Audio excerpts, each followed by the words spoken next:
I have students to say we are not in slavery day, and they don't have to be intelligent, speak standard English, etc. The enemy is behind it all. You know, I just, my heart is just heavy. Like my heart is heavy, and I have a lot of work that I have to do in order to function on a daily basis. Who was it? James Baldwin to say to be conscious and aware is to be a conscious, aware black man is to be angry or something every day. I'm butchering the quote, but you get my concept. And I don't default to anger because of stuff like this. I default to worry because I know it can't end well. I know it doesn't end well. And progressively, we've gotten to this point. And unfortunately, our young people, our Gen Alphas and Gen Alphas and Gen Zs, oh my heavens! In 20 years, they're gonna figure out. 20 years, they're gonna know something. Because it's not about speak. And they've been telling me, mind you, I was a little girl. And in our community in this day and age, in 2024, we still don't value intelligence unless it looks like the intelligence that has been propped up as what is from this society. But as our African, we diminish ourselves, our things. We diminish value in our community members, right? And speaking proper English is not speaking white. It is equipping yourself to be functional in a society where you are in a vulnerable situation. First of all, African people don't realize that that you've been at WAR, right? That you are POWs. There's some of our scholars, some of our elders, and some of our ancestors who believe that African people in this country have been POWs. And that if you are at WAR, you should be taking a defensive stance. And you need to know how to function within the environment and how to gain intelligence. Just on a passive level. I'm not a weapons person. I'm not into. That's not my thing. But theoretically, you want to position yourself with some intelligence that will help give you some leverage for survival, right? Every organism thrives to live. Except us. Like, we weird with the way we claim we trying to survive, but our behaviors are contradictory to that. I literally watched this environment over the past 20 years. I watched them create the psychoses. I watched them normalize some of the most insane and dysfunctional behaviors and concepts. I saw it happening. I've been talking to people and I have been offering a direction away from that. And I've had people try to get me into the education. But I as a teacher, I've taught at the academic level, bachelor academic level. I do executive level coaching. And I have done incremental workshops, creative writing workshops, podcasting workshops, self-awareness, mental, motivational interviewing and public speaking workshops for the youth within community. However, in order to implement some of these skill sets, there has to be repetition. And in my 16-week semester with adult learners, they go through the process and they get it. And I'm going to tell you who valued me the most in those classrooms. Children who are second-generation immigrants, first-generation immigrants, and individuals who are not of black, like the ADOS, the FBAs. I've had the most problems in every space that I've ever been in. Every space that I've ever been in. And I have a bag that's this thick of work IDs. Okay? I've lived in 6 states in America. 3 countries.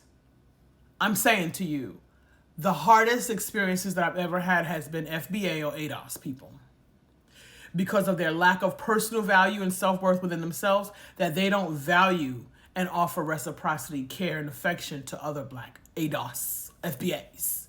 Okay? So I'm not here. There is a conversation to be had about that, but there's a lot of analysis that's going to be needed in order to make that a healthy space. And the fact that they're not addressing their deficits makes them dangerous. Myself, my great-grandmother was a daughter of a sharecropper. My grandmother's childhood friend, she found at 10 years old hanging from a tree. So I'm just saying, this is how close my experience is to those things. Okay? And our young people are, at this point, they're on autopilot and they're literally creating the holes and deficits and landmines and sinkholes and different things for themselves. Like, there's no one in our community that is doing this to us. We have inhabited such a poor culture. The elders, the women that are 40 and 50 and 60, these people, they got bigger, but they didn't grow up. They're like big children. And the kids, the children, they copy this behavior. I'm looking at somebody's 50, 40, 50, because these are my students. My students at the academic level. My youngest student was 27. My oldest student was 65. And I've taught everything from 9 different communications courses, creative writing, philosophy course, digital literacy, and a workforce development course series. One at 40 credits, come back to me at 80 credits. As well as being the dean of students, as well as being an academic advisor.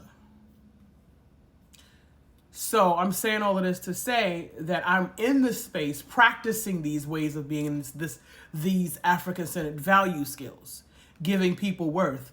And I've been disrespected, diminished, and mistreated by ADOS and FBAs. And I don't hold malice with it. I've tried to skirt and sidestep the harm that they cause to try to, but that's because I have to be hyper vigilant, right? Because the sneaky and the manipulation that shows up because of this overexposure to this environment and this consciousness, and not realizing that we were supposed to be cloaking and not receiving these frequencies. These particular individuals, you're talking about human beings, you're about blood, organs, and all that. No, I'm not talking about that. I'm talking about the cultural experience of these two groups are very different. And there's no way that Africans who were POWs and victims of WAR should be assimilating to these individuals' culture. It's no way. And if you do it only as a means of survival, and you do it temporarily, and you do it in such a way that you can scrape it off and throw it down. Now it has become us. And this level of ignorance that these children are saying, unfortunately, I don't know what grade level you teach them, but let's just say you teach your 5th graders. In 20 years, these 10-year-olds are going to be 30. And we can guarantee you, because I, as a business person, MBA, right? I studied master's in business and all those different things and bells and whistles that go along with that.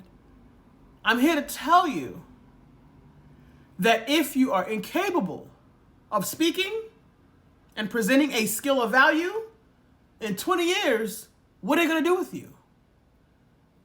And it's a sad thing because the 40, 50, and 60-year-olds of today are not preparing those 20-year-olds. They didn't prepare us. This is why I had to learn everything on my own. Because I didn't find any 50, 60, 70-year-olds in my space, including some of our scholars who are good for their scholarship. They did the research. Take the research is good. But their behaviors and the standards and the value system that they were supposed to be demonstrating, because we know that African people, if we're doing what's good for African people, we know that we need experiential learning. We don't just do well with instruction. We need experiential learning, and we need specific models to demonstrate certain behaviors. Some of those individuals were not accessible. You couldn't see their behaviors. You didn't see their lives. You know why? Because they looked down on those little black kids from the hood. Because they came up. They went to HBCUs. They got their, thing going on. So they didn't really believe that those children would reach amazing.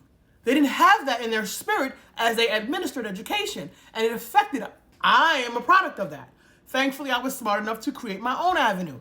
These young people coming up, they have a whole validation system that validates them utterly inside of ignorance.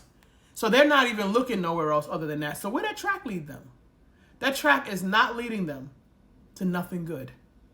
And it's sad because they knew that they would need prisoners for those privatized prisons